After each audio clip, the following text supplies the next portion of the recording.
Pendant 17 ans, l'alcool a fait partie de ma vie. Le plus difficile, ce n'était pas seulement d'arrêter, c'était de savoir vers qui me tourner. Trouver un professionnel de la santé, demander de l'aide et surtout ne plus rester seul. Et ça, ce n'est pas toujours simple. C'est pour cette raison que j'ai créé l'application L'éthanol, c'est pour les bagnoles, disponible sur Apple Store et Play Store en tapant dans la barre de recherche L'éthanol CPLB. Une application qui permet aux personnes confrontées à une addiction de trouver des professionnels de la santé, d'échanger et d'avancer pas à pas. Si vous voulez en savoir plus, toutes les informations sont dans la description de cet épisode. Et surtout, souvenez-vous, parce qu'ensemble nous sommes toujours plus forts.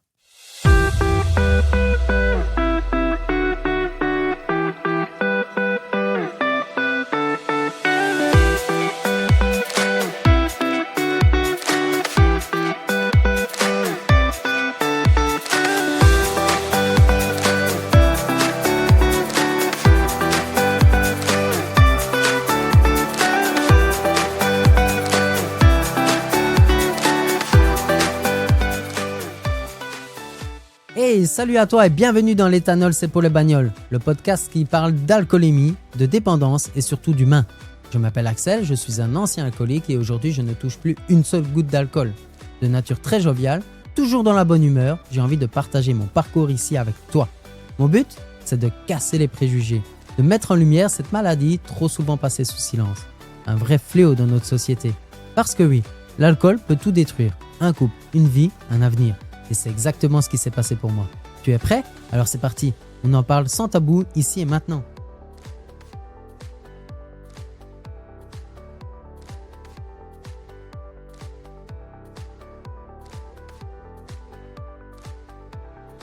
Bienvenue dans ce 25e épisode qui s'intitule « Les confidences noyées dans la bière ». Cela fait déjà plusieurs mois que nous nous côtoyons. Il est peut-être temps de se projeter dans le futur. De plus en plus amoureux, je trouve ça normal. Donc on se pose tour à tour des questions sur la manière de préparer une vie possible à deux. Comme tout bêtement où vivre? Dans quelle région? Et puis France ou Belgique? Ah là là, un défi de taille nous ronge petit à petit pour justement continuer à faire grandir cette relation amoureuse. Finalement, on a trouvé en faisant des concessions chacun de notre côté. On finit par choisir une ville qui est chargée par tant d'histoires. Cette ville, c'est Bouillon. J'allais vivre dans un premier temps seul, parce que Laura terminait ses études. Et en même temps pour moi, je devais absolument partir. Et enfin laisser pousser des ailes, quitter le nid familial. Et enfin pouvoir prendre une bonne bouffée d'oxygène. Quitter aussi tous ces vieux souvenirs. Et recommencer par une nouvelle page en voulant corriger mes erreurs. Enfin, pas corriger les erreurs, mais plutôt mes expériences de la vie. En même temps, ça fait peur aussi. En calculant le tout et en faisant attention aux dépenses, c'est-à-dire le strict nécessaire pour pouvoir vivre et donc pas de loisirs, rien du tout, mettre au boulot dodo, c'est-à-dire qu'à la fin du mois, il me restait plus ou moins 200 €. Heureusement que je n'avais plus de crédit sur le dos, sinon c'était mission impossible. Mais avant de quitter le cocon familial, je devais attendre que l'ancien locataire termine son préavis de 3 mois comme prévu à la base. Moi, ça m'arrange, pour m'organiser et acheter tout le nécessaire pour emménager. C'est-à-dire tous les meubles, fourchettes, cuillères, assiettes, fer à repasser, planches à repasser, absolument tout, tout. C'est là que mon père m'a regardé dans les yeux, en me demandant si la distance entre nos deux habitats était loin. J'ai dit, bah oui, quand même, il y a 92 km, donc 92 quoi. Et j'ai vu un regard de désillusion. Comme si quelque chose, il allait perdre quelque chose. Et c'est là qu'il m'a proposé de souper dans une brasserie toutes les semaines, tous les mercredis, à 10 minutes de voiture de chez lui, enfin de chez nous. J'habite encore là. Et puis, ça pendant 3 mois. Ouf, cette brasserie était incroyable. Pour les viandards, c'est le paradis. Et puis, bon, malheureusement, cette brasserie n'existe plus pour ça, parce que, Mais bon, là-bas aussi, ils servaient également plus de 1000 bières différentes. 1000? Quoi? C'est pas possible, j'y crois pas. Je regarde. Si.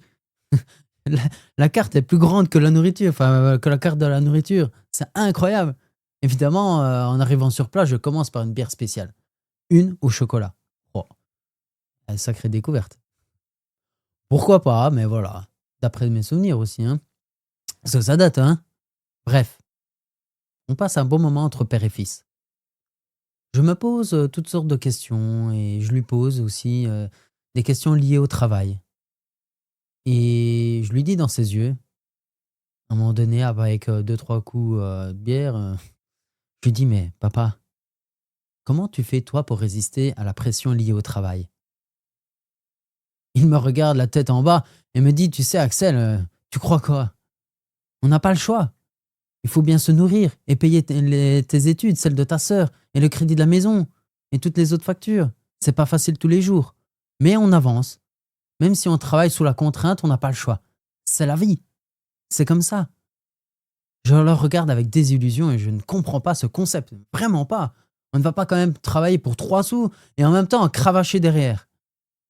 Et finalement, la passion d'hier et celle d'aujourd'hui finit par tôt ou tard être étouffée par cette rentabilité. On en a marre. On finit par être dégoûté.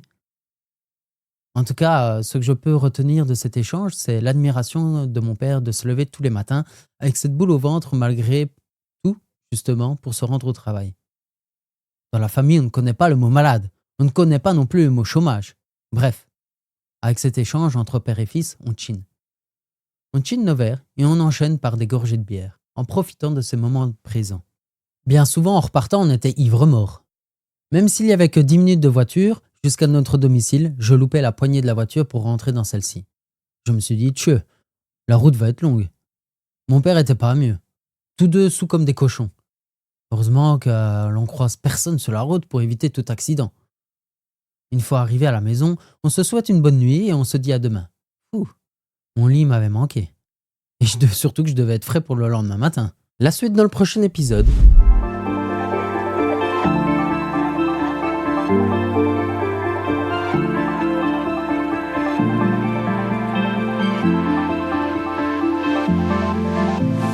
Écrire peut parfois aider à comprendre ce que l'on traverse.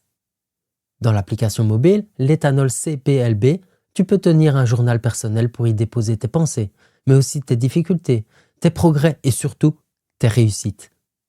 Un espace intime pour avancer pas à pas dans ton parcours. Parce que chaque chemin de reconstruction mérite d'être raconté. Et surtout, souviens-toi, parce qu'ensemble nous sommes toujours plus forts. Ce que je retiens de cet épisode, c'est à quel point nos habitudes peuvent être trompeuses. Partager un repas avec mon père, c'est un moment précieux. Un de ces moments où l'on parle à cœur ouvert, où l'on transmet nos valeurs de courage, de travail et de famille. Mais l'alcool est d'office venu se glisser dans ce rituel. Comme si lever nos verres devenait la condition pour que notre complicité existe.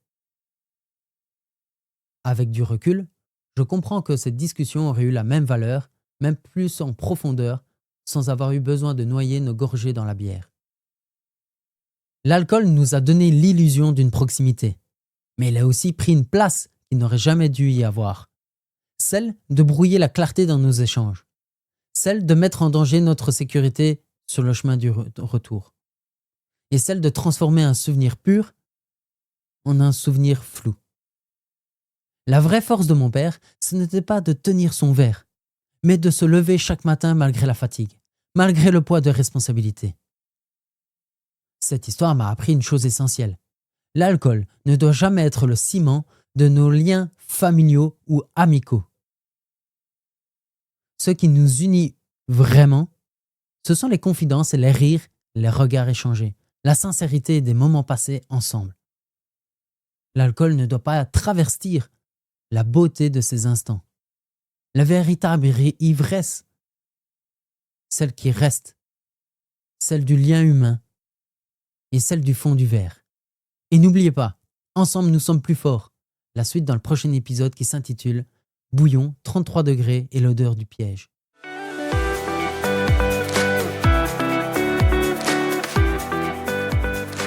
Avant tout, je tiens à te remercier. Oui, te remercier d'avoir écouté cet épisode jusqu'au bout.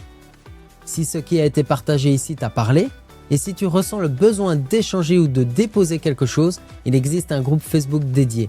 L'Éthanol, c'est pour les bagnoles, le groupe. C'est un espace bienveillant pour partager, pour échanger et surtout, ne pas rester seul avec tout ça.